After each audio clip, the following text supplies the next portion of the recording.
Hello, good evening. My name is Habib Enyola. You're welcome to another edition of Just Banter. Unfortunately, we've been off air for quite a bit due to a couple of technical issues and all that, but we are back, fighting hard, trying to stay up. It's a difficult time for everybody. The pandemic has slowed everybody down.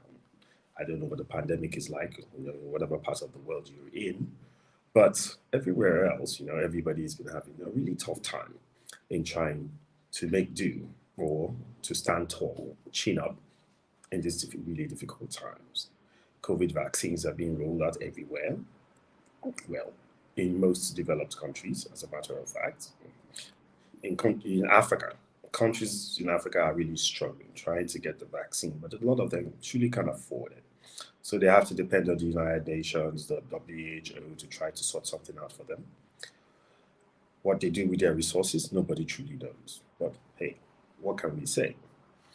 Now, tonight we're going to be talking about Nigeria, arguably the largest country in Africa, also probably the most complex country in Africa. Nigeria has 744 local governments, roughly around 360 different nations within the nation, because some of the smallest population of ethnicities in Nigeria are over a million. So a lot of the times you find a lot of conflicting issues. Things are ordinarily supposed to be discussed and people work their way around the difficulties. In most cases, that's not the case in Nigeria. In recent times, Nigeria has been suffering a lot from insecurity, banditry, ill governments. Nobody's really doing anything that makes any sense when it comes to the governments in Nigeria. And you now start to ask yourself, a country that is so rich, that is so diverse, that's supposed to be one of the richest nations in the world, seems to be suffering from the minutest of issues. It's unbelievable what you see. Bad governance. Loads and loads of people are actually not committed to being a Nigerian. And you hear different sections of the country talking about restructuring or even going their separate ways. But going their separate ways seems to be much more technical than most people actually think it is, especially when you have a country that's running on democratic principles like Nigeria. Tonight, we're going to be having a discussion with a very, very interesting fellow. His name is Douglas I.K. Moore. Yes, you might ask him a name like that, Douglas I.K. Moore. Yeah. So Douglas is from the eastern part of Nigeria, Abia State particularly. Douglas is resident in the United States. He's a global IT consultant, but he's also a political commentator. And Douglas has been very, very active for quite a long time in discussing the issues that are abound in Nigeria. So I'm going to be bringing Douglas on tonight, and we're going to be discussing Nigeria on the brink of collapse. Hello, Douglas. How are you today? Yeah, I'm doing very well. Thanks very much. I'm really pleased to be part of this discussion, and thanks again for all that you're doing. And thanks for bringing me into the show. Oh, well, what can we do? We have to contribute our own little bits towards the development of Africa as a whole. Africa seems to be suffering from us not being able to tell our own stories, and we have decided that it is time we put in our own little contribution and try to contribute to the development of Africa in whatever little way that we can. Tonight, we're going to be discussing Nigeria on the brink of collapse. Now, you have been very vocal for quite a while about Nigeria. I know a lot of people don't know you because you actually don't put yourself out there, you just put your comments out there. And then you do a lot of one on one networking and talking to people. What exactly do you think Nigeria is about at this particular point in time? All right, thanks very much for that question.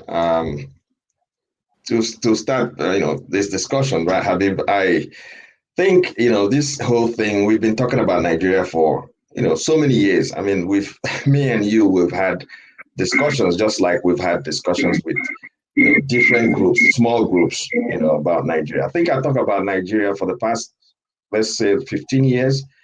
I talk about Nigeria's situation almost every other week with someone. We go through, the issues in Nigeria, and we try to break down, look at things that are going wrong, what can be done to, alleviate the situation in Nigeria. But we haven't really come to any clear, part of what is going on in Nigeria and how, any solution at sight. And I remember so many years ago, I would like to share a little bit knowledge, information about why I have the name Douglas Ikemo. Yes, because a lot And of it has to people do, wonder. it has to do with the story of Nigeria, in a little part of the story about Nigeria. My dad, so many years ago, a politician, told me, in fact, before he had us, he already decided, or he already came to a conclusion that Nigeria as a nation may not survive. I mean, this was over 40 years ago. He worked mostly with the British and a lot of the Europeans who came to the University of Nigeria and Nsukka, because he was in the lecturing department. He was working with the professors.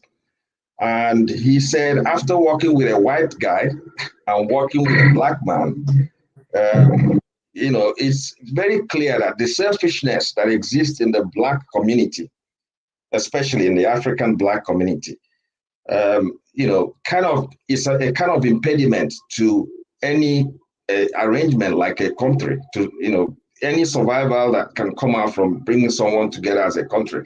The selfishness is so much that the country could not survive with such people.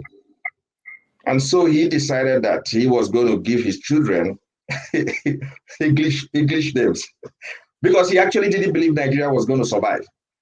He never believed that Nigeria was going to survive. He said to me that these people they are not progressive in any way. And if you're not progressive, you cannot build a nation. So was he talking about Nigeria as a whole, or was it a case of he was talking about the sectional areas of Nigeria?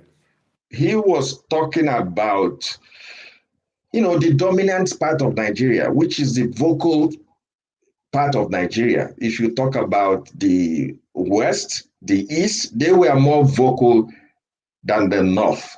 Okay, my dad also lived in the North. He's very fluent. He speaks Hausa fluently.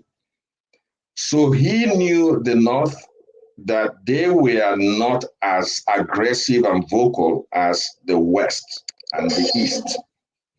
And because of that different, what I call it, traits of those two people, and knowing that the very aggressive and very vocal side of Nigerians, to him, he felt they were not progressive, and they were kind of selfish in the way they did their things. He just felt that, being a vocal and very aggressive, you cannot be the domineering part, of the country. And if that is a domineering part of the country, he didn't see any way that those groups were going to, bring anything good to the country, because he felt that they were, very selfish group of, not non-progressive. That's the word he used. Okay, so now, as far back as 40-something years ago, your father, had the belief that Nigeria could not survive as an entity, as a nation. In recent times, we have seen quite a lot of division, a lot of rancor, and most of it has been along the religious and ethnic lines. We have recently seen a case where the Fulani herdsmen are the major culprits all over Nigeria. Somewhere in eastern Nigeria, a couple of weeks ago, there was an attack on a group of herdsmen. Their cows were killed and they were dispersed. We have no accurate information on if anybody was killed during that incident. In Western Nigeria, there was also an incident like that, where even a whole village that's houses living, usually they call those areas sabos, was raised. They were actually given a notice of eviction, not by the government, but by a group of people who are indigenous to that area. And it starts us asking questions. Now, according to the Constitution, it states that if you are born in any particular place and you live there for 10 years, you are born in a place or you live in a particular place for 10 years, you have a right to claim that local government as your point of origin or place of origin, as the case may be. But we have not seen that happening in Nigeria.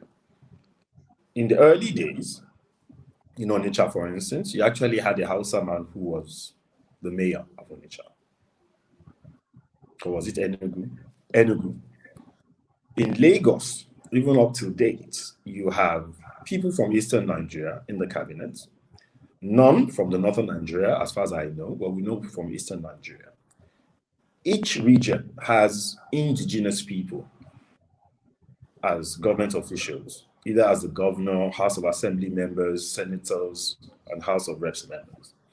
But there seems to be no development at all across board in the entire nation. Now, Eastern Nigeria, we know that the Igbos are very resilient. We know they're very, very intelligent people. They don't usually need a university degree to be able to excel in life. Why do we have such a poor level of infrastructural development in Eastern Nigeria? That's a good question. I think if you in the east, if you go to the eastern part of Nigeria, most of the development that you would see, because of what you mentioned, Igbos are very ambitious. They work extremely hard and they are also business minded. So they also invest in their communities as well as in other communities. Like if you go to Lagos, Igbo men, especially the Igbos, they've invested a lot in, and they're still doing that. They don't have any boundaries to the as far as they can go with their investment. But the biggest problem, like I mentioned earlier, is that you can find in some foreign communities or states, like in Abia State, even in Anambra State, in the Imo State, we've had state governors that have come with an agenda to what I would describe as more impoverishing than actually developing those states. I'll use an Abia State for example. We've had, since the advent of this first, second, and third republic, where we've had, let's talk about the last three regimes, where we've had first is Jules Okalu, T.A. Orji, and the current governor. We've not really had any infrastructure development in Abia State. None at all. The only thing you might notice if you go to Abia is what happened before this group of administrators came into power. That was when we had Sam Mbakwe.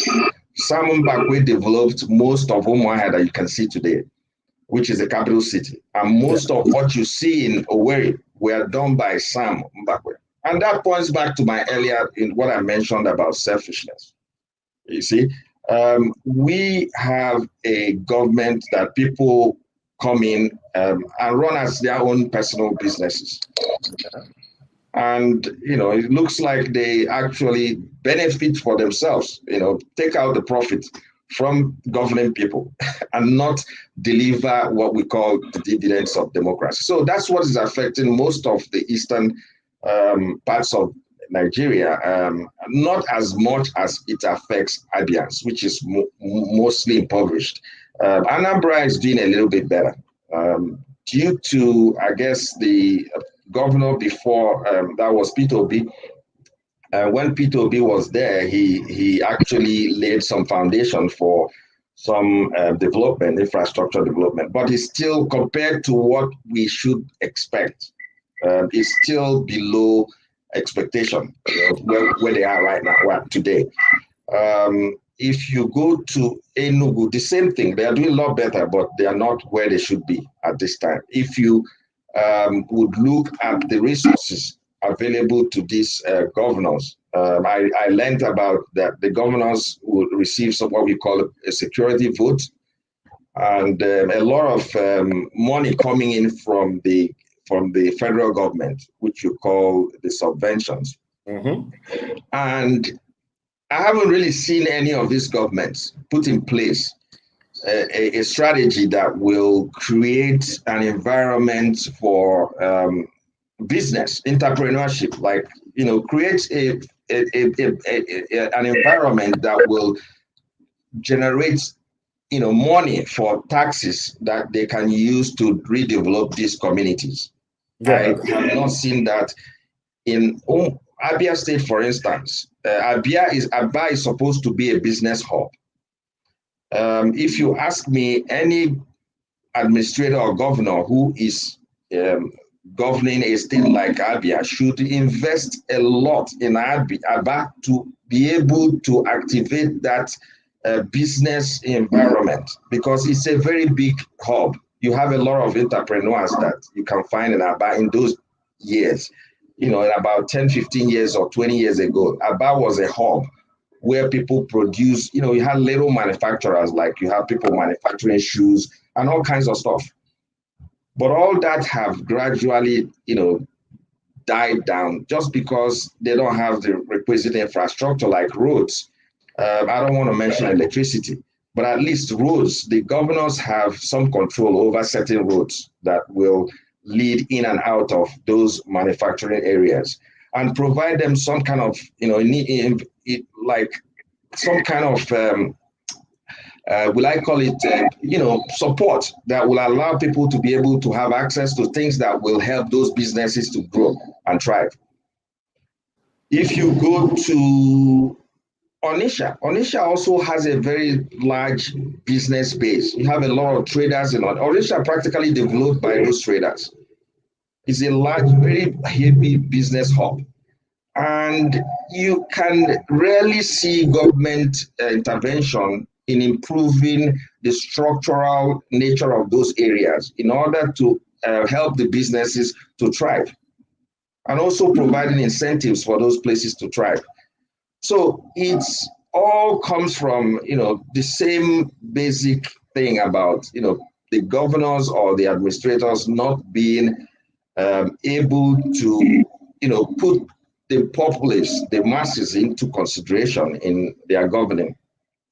And that has resulted in underdevelopment, I would say, and impoverishment in all these areas that I mentioned. Lately, we have been hearing a lot, about Ebonyi State. They say that the governor is doing a lot of good work. I haven't been to Ebonyi State myself, but I believe there might be some truth in what I'm hearing. So, just like you mentioned, this is the reason why we're having a lot of problems. There is not a lot of government investment in areas that will empower people to for investment and attract investments and help people to explore their entrepreneurial abilities in those areas. But we have seen that it takes participation from both the private sector and the public sector to develop any economy. But in most cases, what we have seen is there are fingers being pointed always at the center. People don't point fingers at their governors or their members of, houses of assemblies, hold them to account over what their expectations are supposed to be, especially considering the fact that they do have responsibilities towards the people, but nobody, really talks about them. All fingers are always pointing at the center. It's always a case of it's the presidency. Now, Eastern Nigeria has continuously said that it is being marginalized, and that has led to a lot of calls for either restructuring or for Biafra, as we have, heard over and over again with the likes of Nnamdi Kanu speaking about, Igbo land having the potential to rule itself. Is that the right path for Eastern Nigeria? No, I think what we have seen in the past couple of years about the Biafra and the rest of other parts of Nigeria pushing for separation, so to speak, that's not the right way to go about solving the problem that we have at hand. Yeah. I don't think that it is true that separating the East from the rest of Nigeria would result in more prosperous, nation for the eastern part of it. No, that's not this. I don't think so. And I also don't believe that marginalization that we talk about. I think it has to do with that most Easterners are not being appointed to head some of these, like ministers and all the other parastatals. I don't think that they are marginalized from receiving funds from the government. I don't know how appointments or no appointments will be described as marginalization. Okay, let me give you let me point you to something here. We in some years ago we had disturbances in the Niger Delta, where we had people agitating for more development in the Niger Delta. Yeah. And the government created NDDC, which is oh yes, NDDC. Yes. NDDC. And the aim of NDDC, as I will understand, is to be able to create a pool of fund that will enable development in that part of the country.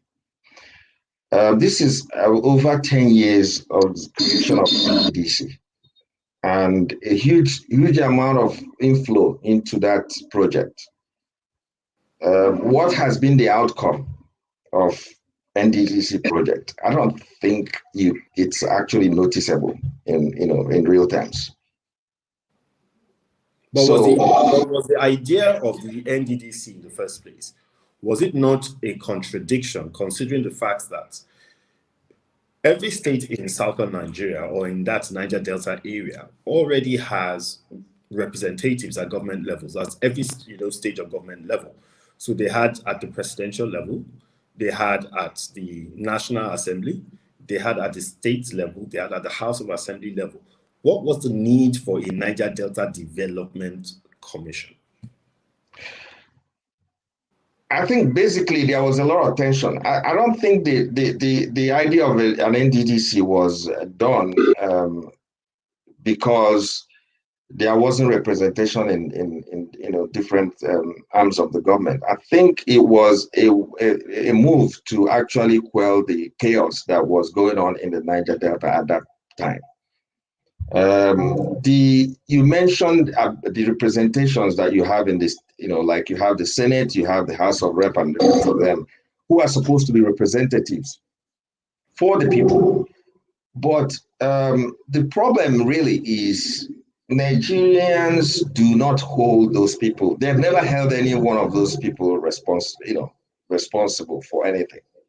The senators and the House of Rep walk into the chambers and walk out with no accountability.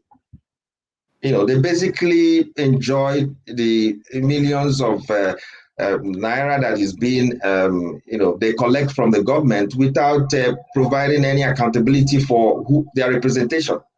And it is the way that they view that position. And the people themselves do not hold them accountable for representing. There's nothing like a town hall. They don't come and give account of their representation from time to time. So it's a bit of will I say,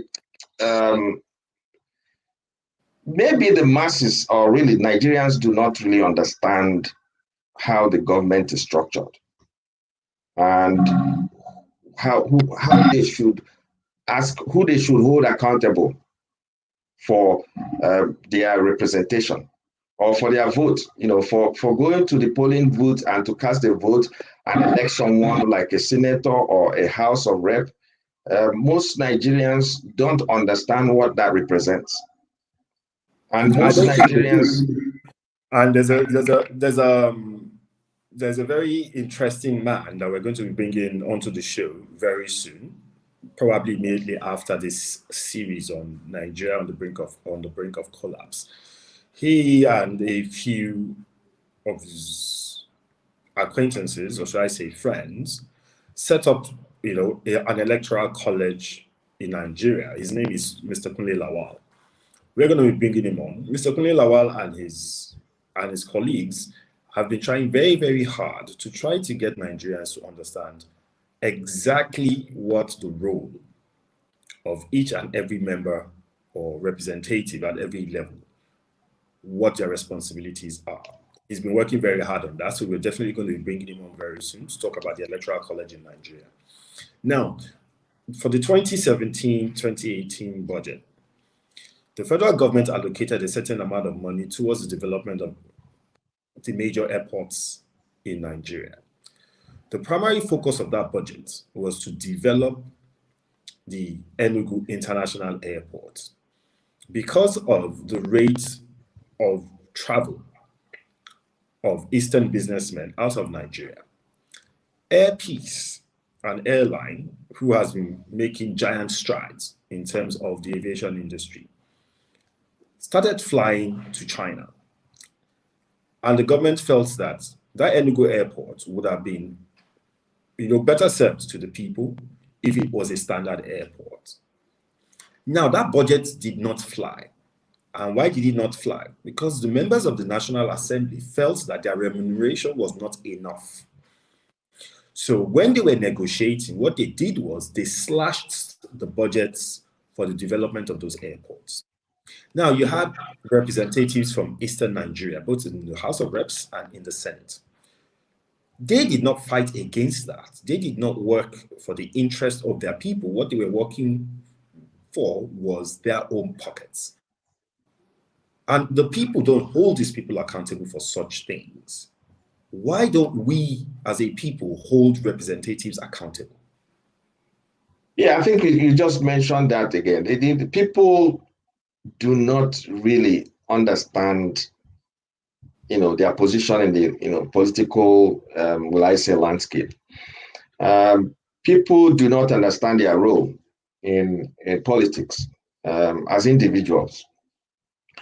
And if they knew, I'm sure, and if they understood how to go about it, I'm sure they will bring the representatives from time to time. They'll bring them in for questioning, like, bring them into a town hall and ask them questions, and get answers from them.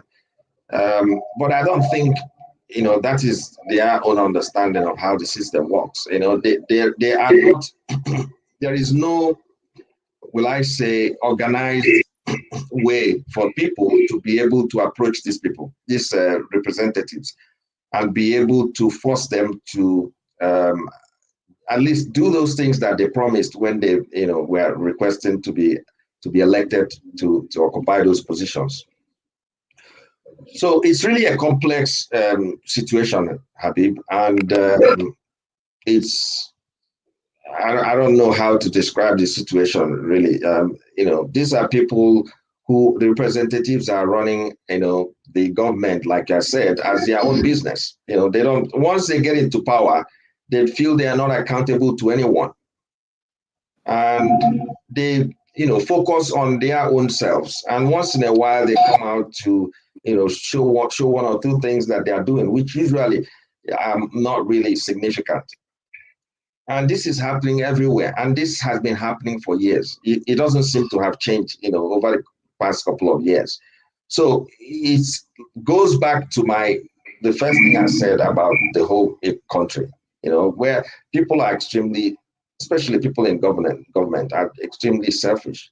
And also the masses who they represent do not go back to question or to demand that they come out and on a periodic basis to show them what they are doing or what they have done, with their representation.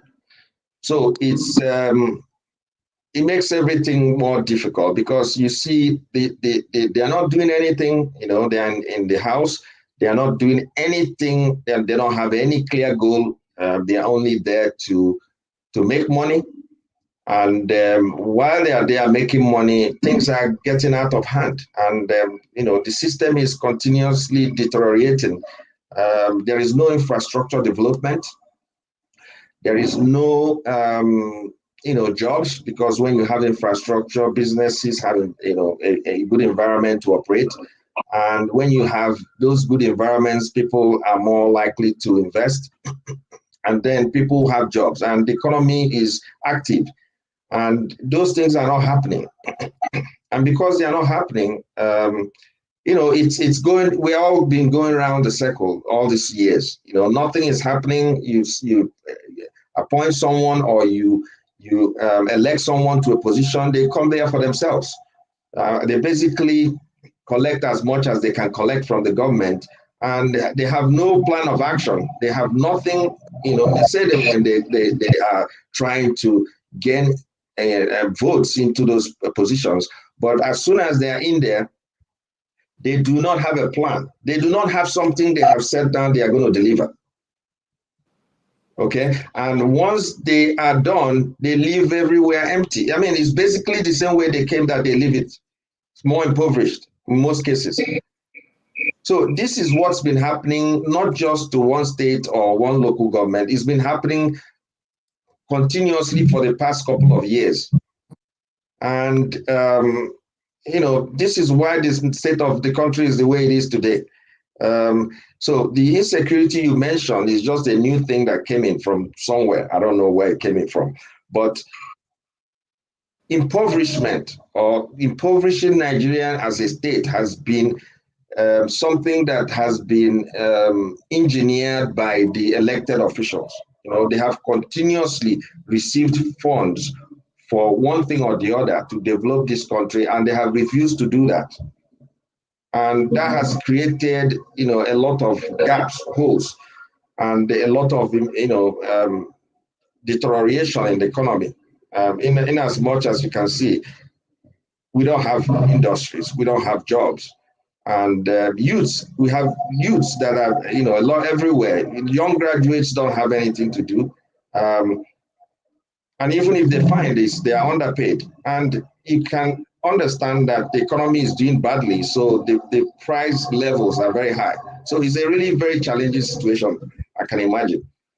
Okay, we're going to take a quick commercial break. When we come back, we're going to be talking on the issue of NSAS, which happened recently, and the effects, and also on the issue of the referendum that quite a few people have been calling for from Eastern Nigeria. We'll be back shortly after this.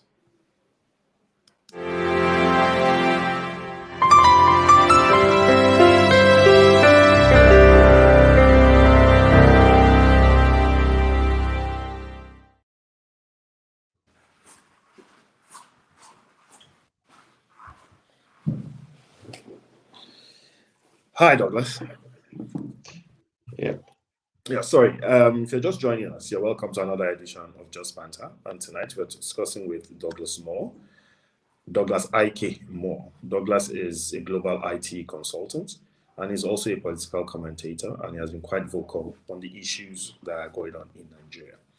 Now, Douglas, speaking about NSAS, quite a lot of young people got up and decided that it was time for them to protest and say something about the brutality of the Nigerian police force.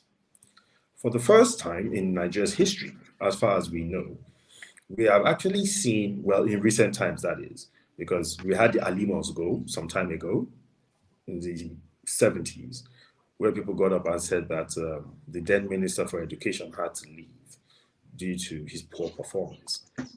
So in recent times, we now have the NSAS movement. The NSAS movement cut across every ethnicity in Nigeria.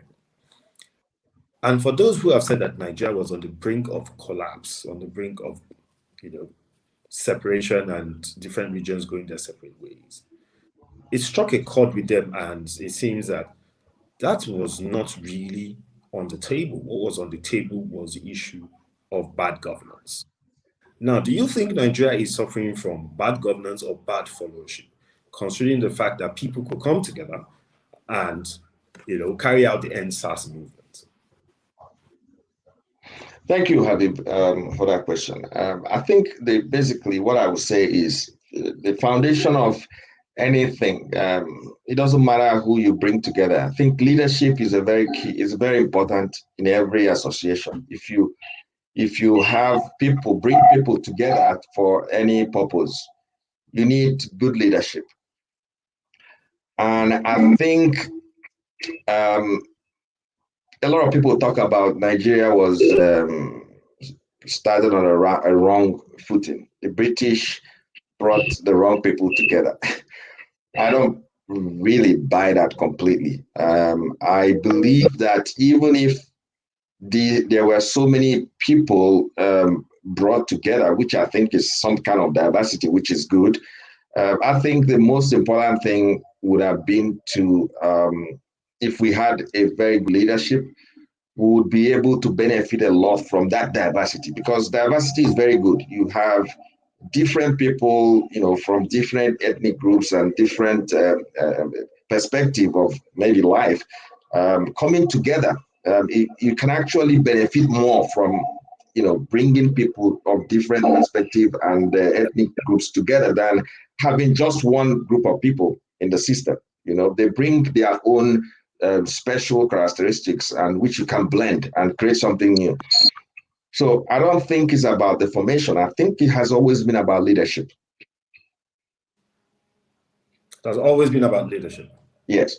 I think we have had the wrong leaders from, or, maybe leaders. I wouldn't call them the wrong leaders. I think there were leaders that didn't understand the nature of the complexity of having so many people with diverse will I say, ethnicity coming together, and how to be able to harness, the better part of that complexity and bring out something good out of it. I think that's the biggest problem that we had. And we tried a couple of times to draw some kind of line separation, between those ethnic groups, and that wasn't really a way to approach it, right? I was thinking that there was certain times in Nigeria when we had things like the quota system, which was similar to what you have today in the United States when you talk about minorities. There were better ways of approaching helping minorities than actually making them look like they are minorities. You know what I mean? Making it very obvious by trying to say that for a group of people, the cutoff for JAMB would be, so number, and for a group of people, you have a higher number. I think it's the policy, or like I said, the foundation is the leaders not actually knowing how to go about making the best use of their differences, to create a better result. That's what I think is the problem with Nigeria, not about the formation.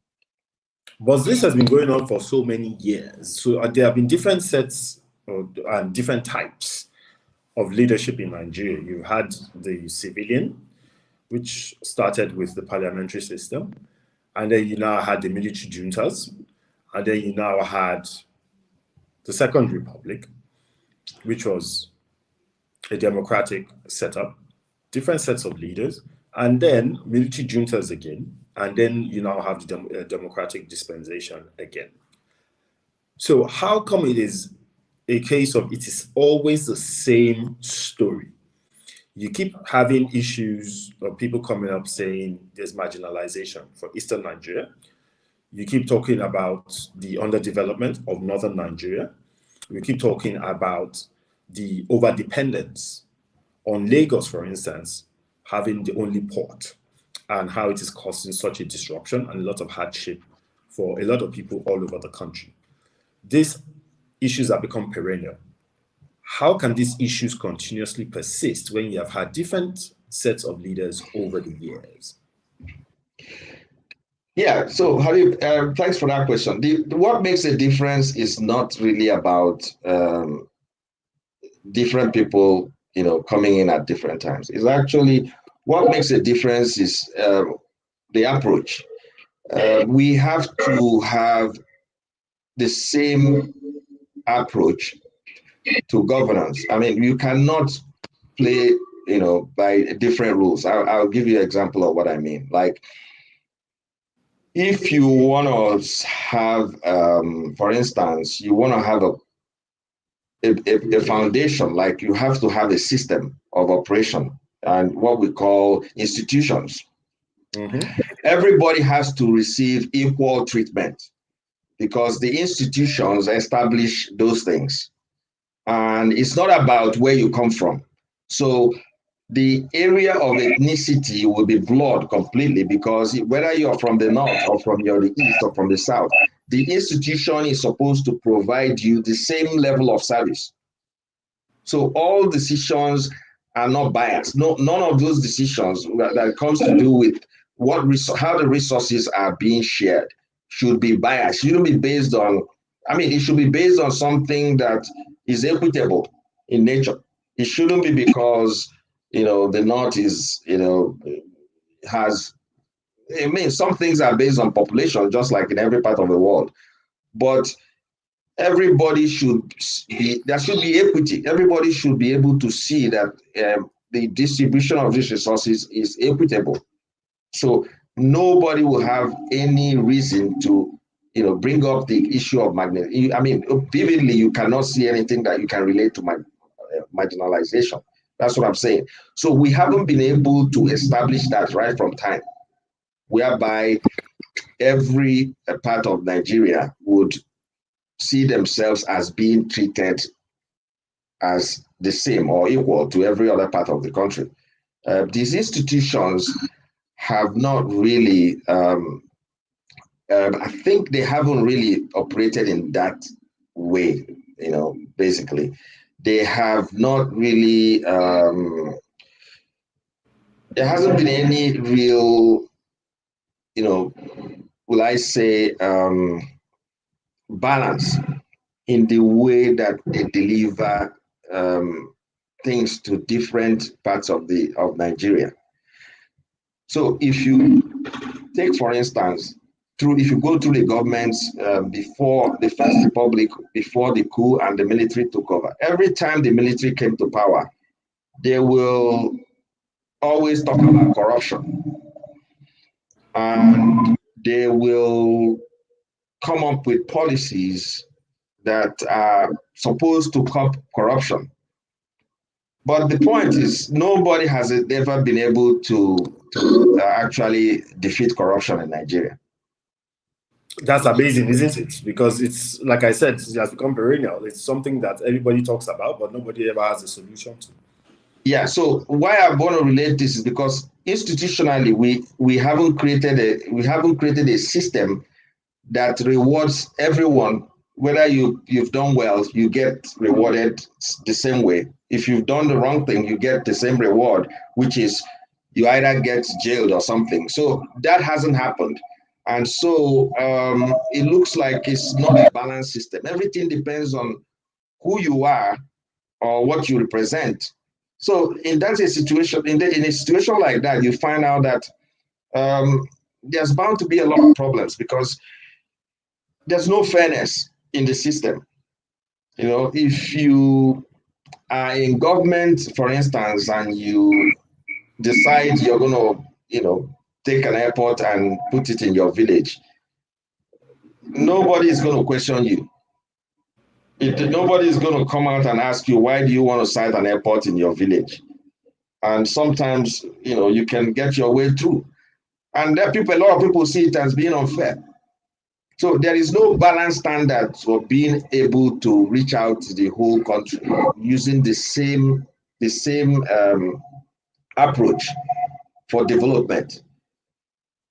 So it's a little bit complex. Nigeria hasn't really had a fair way of reaching out to everyone at the same time, making sure that what gets to A gets to B gets to C, and that everybody is benefiting from a single goal, which is making every Nigerian, have the opportunity to be able to, live a happy life within the country and to pursue their own goals, whatever it is. Which, for instance, if you look back, I'm going to use US for instance. The founding fathers of US declared that the aim of the the Constitution is to allow people to be able to pursue their happiness. Okay, they create a platform that will provide you the opportunity to pursue whatever you want to pursue, which is your happiness. And the government of Nigeria has not really provided that, make it plain to everyone that you can create the opportunity for all the various geographical regions of Nigeria to be able to pursue those goals, both as a community or as individuals. Yeah, but when you speak of the country not giving the opportunity, sorry, equitable opportunity to every Nigerian. When you talk of Eastern Nigeria, most people who come from Eastern Nigeria have been able to go to different parts of Nigeria and been able to go about their businesses in relative, harmony with the indigenes of wherever it is that they go and do their business. They have a very heavy investment in Lagos State and also in the federal capital, Abuja. But yet, they still feel that they are not given enough opportunities. They keep saying that they are marginalized. And some, in recent times, have actually started talking about a referendum, that a referendum should be carried out so that people have the right to say whether they want to stay within the Nigerian Union or not.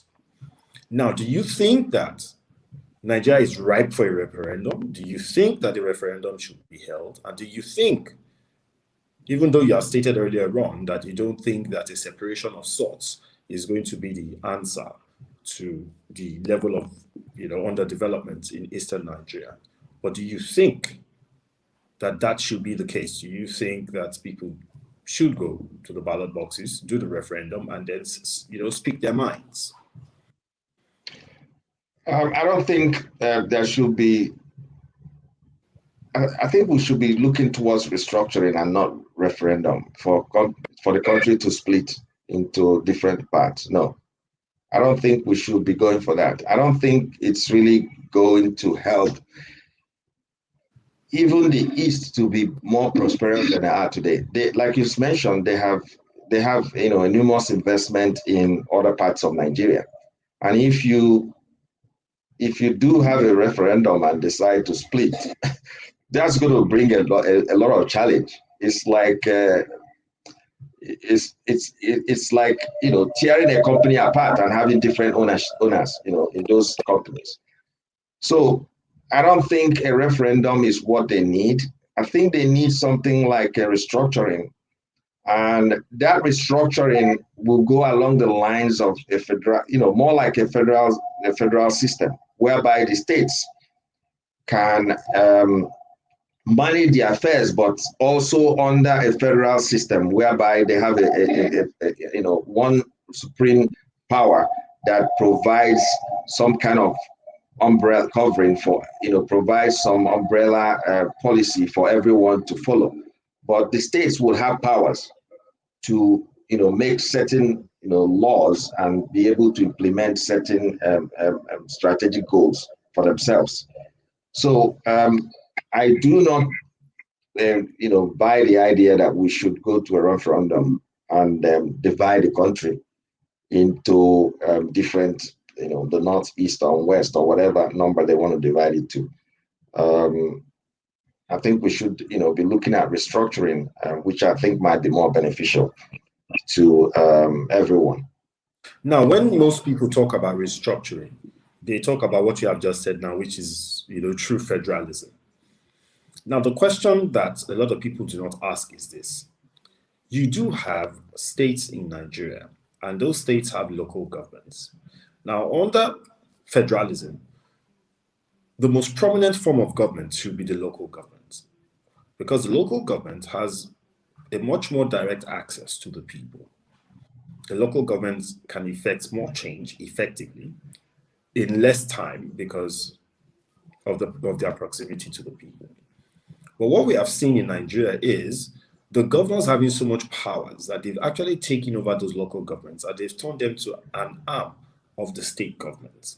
So even federal allocation that was supposed to ordinarily be directly to the local governments used to be going to the state governments, and then the state governments manage those allocations until very recently, where the present government signed a bill to have those funds directly given to the local governments.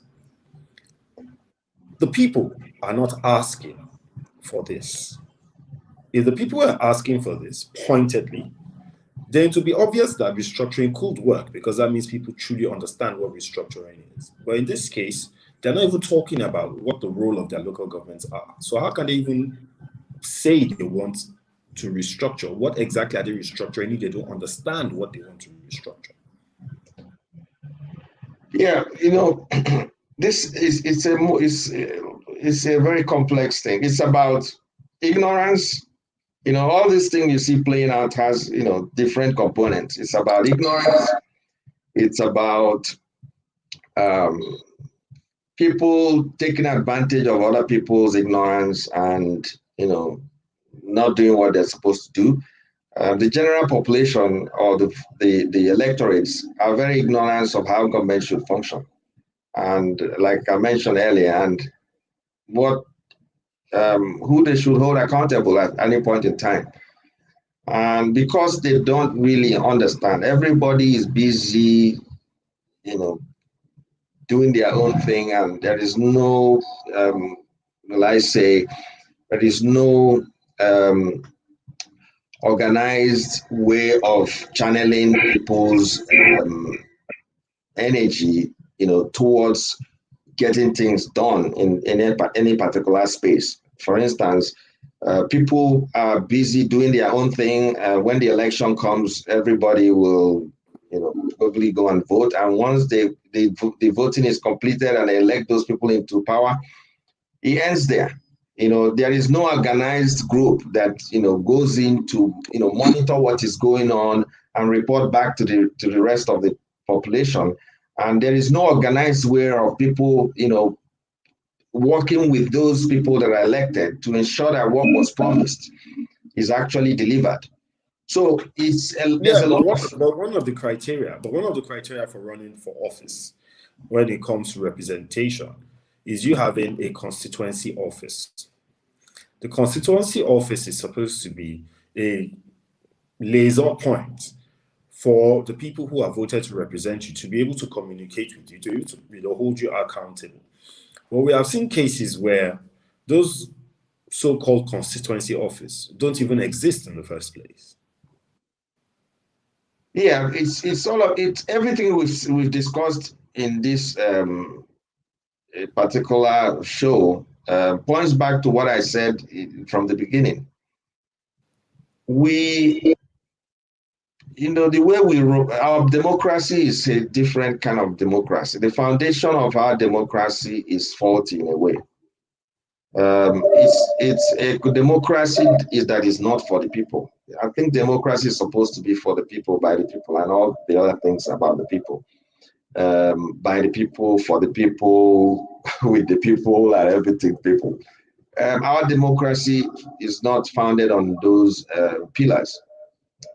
Our democracy is more for the person that is elected. He runs the once elected in office. It's like a rocket booster. They separate themselves from the booster and they fly alone. And they fly with whatever power they have, and they keep pushing things away, and they keep flying alone, and they don't consult with the people.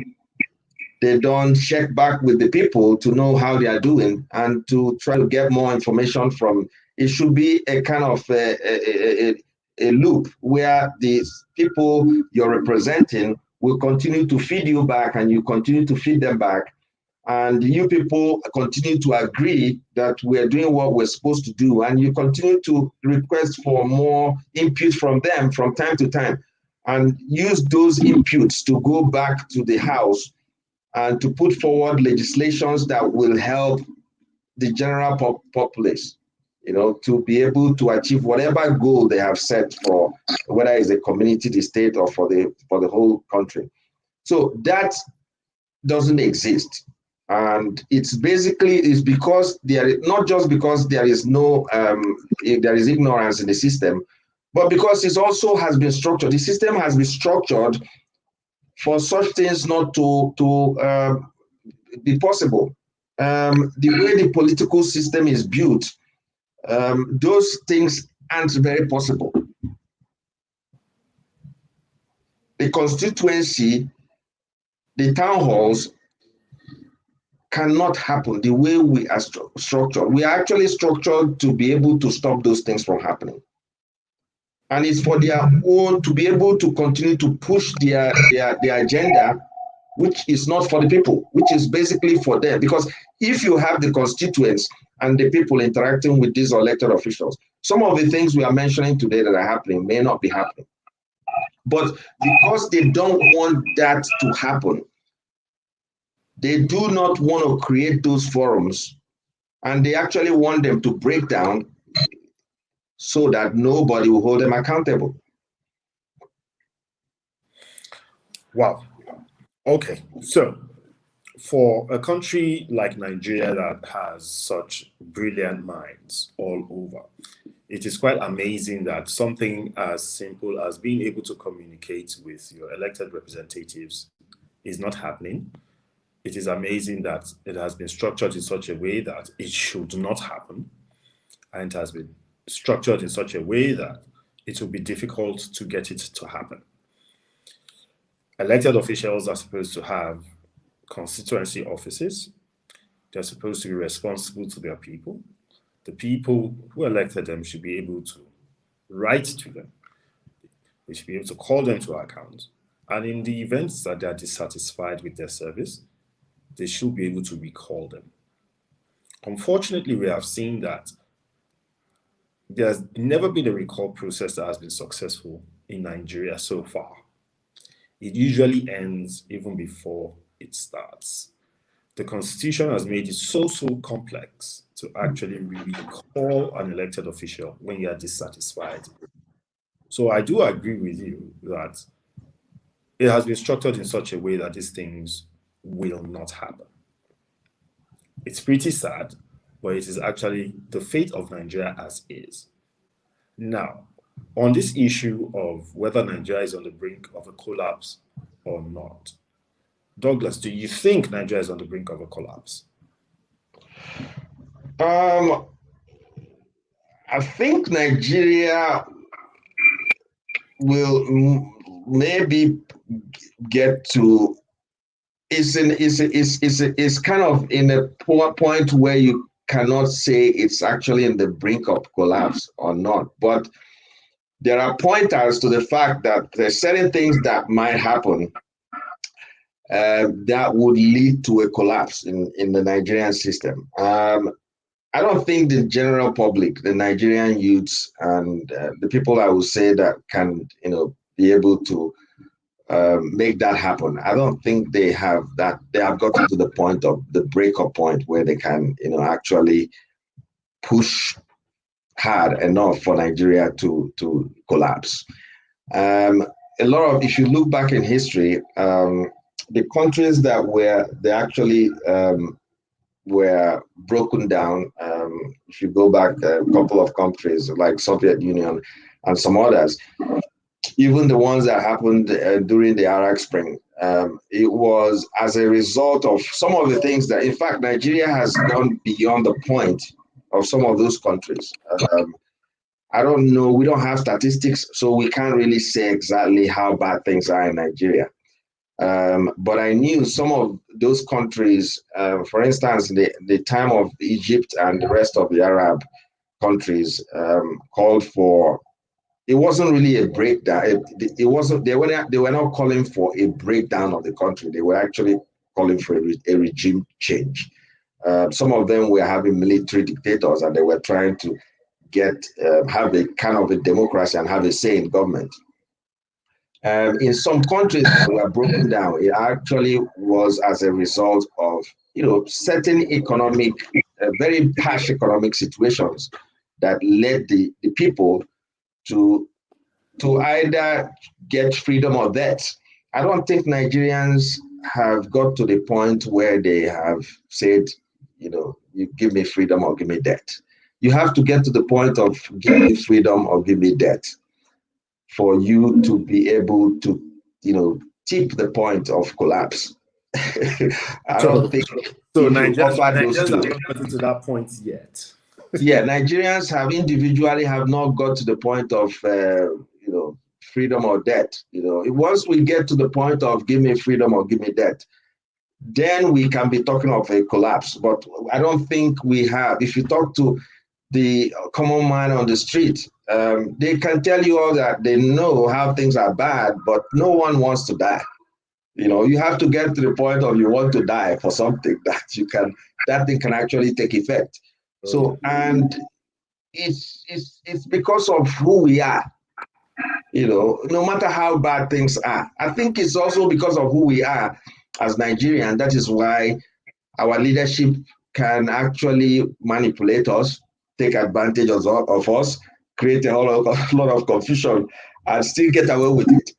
Because we as a people, we do not have that. It's not in our genetics we can manage. Fela says it's suffering and smiling. You can push us to the point of death, but we'll still don't want to die. Nigeria is a very, very peculiar country, and some people say it is a complex country. I don't agree that it is a complex country. I actually think that Nigeria just needs to look inward. Nigerians need to start looking at themselves and say, look, you know what? I need to love my neighbor. If I love my neighbor, then I'll want for him what I want for myself. And then they can now start asking their elected officials, what are you doing with that position that we have elected you to be in? What are you doing with the funds that you're getting? Nigeria is arguably the only country where you get the funds before you determine which projects you want to do when it comes to governance, as opposed to the other way around, where you determine the projects that you want to do, you come up with a bill of quantities, and then you now request for those funds. But every month, there's a jamboree in Abuja where every state sends a commissioner for finance to go and collect money and bring it back home. And then they now decide what it is that they want to do with the allocations that they have gotten. It's unfortunate that things are the way they are, but we do believe that each and every Nigerian should have a voice. We do believe that they should be able to come together and raise those voices and stand up against bad governance in Nigeria. Nigeria is arguably one of the richest countries in the world, but also on paper, it is obvious that Nigeria is a poor country, and not just poor in resources. It's very rich in resources. Nigeria is actually very poor in terms of governance, in terms of infrastructural development, and in terms of excellence. The educational system is dead, it is flat. Nigerians are seeking education abroad at every given opportunity. Nigerians are seeking a better life abroad at every given opportunity. That should not be the case for a country that has so much potential. A market of 200 million people is a vast market where almost anything can be sold and you can earn a living. But Nigerians still have to struggle and go abroad to try to get a semblance of life, as they call it. But there are also Nigerians back home in Nigeria who are doing quite a lot of beautiful. Douglas would like to thank you very, very much for taking out the time to join us on Nigeria on the brink of collapse on Just Banter. We hope to have you on again sometime soon and to have a bit more in-depth discussion around this issue of how we can move Nigeria forward and how we can get things to start to work. Because it seems that it is a situation where people rarely talk about the solutions, they just keep talking about the problems. So we do need to start talking about the problems and try to find a solution so that those in the diaspora who truly want to go back to Africa, go back to Nigeria in particular, and do something in their countries will be able to do so. Thank you very much for coming on tonight, Douglas. Thank you very much, Habib. It was very interesting, being here. That's the first time. I guess next time we'll do a better job. All right. Thank you so much, Douglas. You have a great time. All right. You too. Thank you. Bye-bye. Yeah, bye-bye. So, Nigeria, For some people, they believe that Nigeria is on the brink of a collapse. Some, like Douglas, strong optimists who believe that Nigeria is not on the brink of a collapse. What Nigeria needs, according to Douglas Moore, is restructuring, not a case of Nigeria tearing itself into little ribbons and everybody going their separate ways, because there's most likely not going to be any or not much of a benefit to that. On that note, we'd like to say a very big thank you to all of you. But as usual, we always talk about social messages. And as usual, we will always talk about say no to rape. Because rape is a pandemic, it's a global one that's affecting almost every country, every culture across the world. Young women and young men going through sexual abuse, which is something that should not be happening. So we all need to start fighting against it. We all need to start talking about the issue of rape and try to do something about stopping it. I will not give the data that I usually give, which is about Nigeria in particular. Where, of course, that was where I was born. That's my home country, and I always, would have a special place, when it comes to talking about Nigeria. But rape is a pandemic. We all need to start fighting against it. Please tweet something, say something, post something using the hashtags on the screen. No excuse, no to rape, so that you can show your support for that campaign against rape. Let's try and kick rape out of the dictionary as much as possible, so that young people don't have to go or live through such a trauma in their lives. And this happens to both male and female. And old people or older people are also very vulnerable. So please keep an eye out. Watch your children, and you just might get a message from them, because a lot of the times people don't speak vocally, they speak from their body language or the way they act, and that will tell you that there's something wrong. Try and get that message. Try and talk to them, try and find out what it is that they're going through, so that you'll be able to nip whatever type of abuse is going on in the bud as quickly as possible. COVID-19 is still very real. A lot of people are still dying, and we all need to be very careful. We all need to wash our hands as often as possible. Keep a safe distance, 1 meter, that's now the standard. And also, you need to wear a mask as often as possible. Anytime you're in a public space, either on public transport, or you go to the shops, or you go and see friends, please wear a mask so that you can stay safe, so that we can all go back to near normal, even if we can't go back to our normal lives. We'd like to say a big thank you to all of you for taking out the time to join us tonight. Next week, we're going to be talking about Nigeria on the brink of collapse again, which is going to be the final part.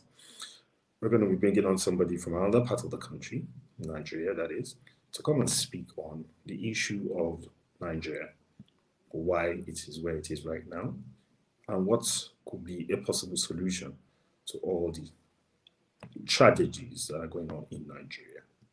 It needs to stop. Things need to change. People need to be able to live strong, good, healthy lives. There should be a better standard of education. There should be better infrastructure. So we all have to come together to keep talking about it, to keep asking the people who are responsible to say something and do something to make Nigeria a better place. Thank you once again, and you all have a brilliant night. And we'll see you next week, Sunday, because we're only going to be running once a week for Just Banter from today, which is going to be strictly on Sundays at 8 p.m. GMT. So see you again on Sunday. You have a great night. Goodbye.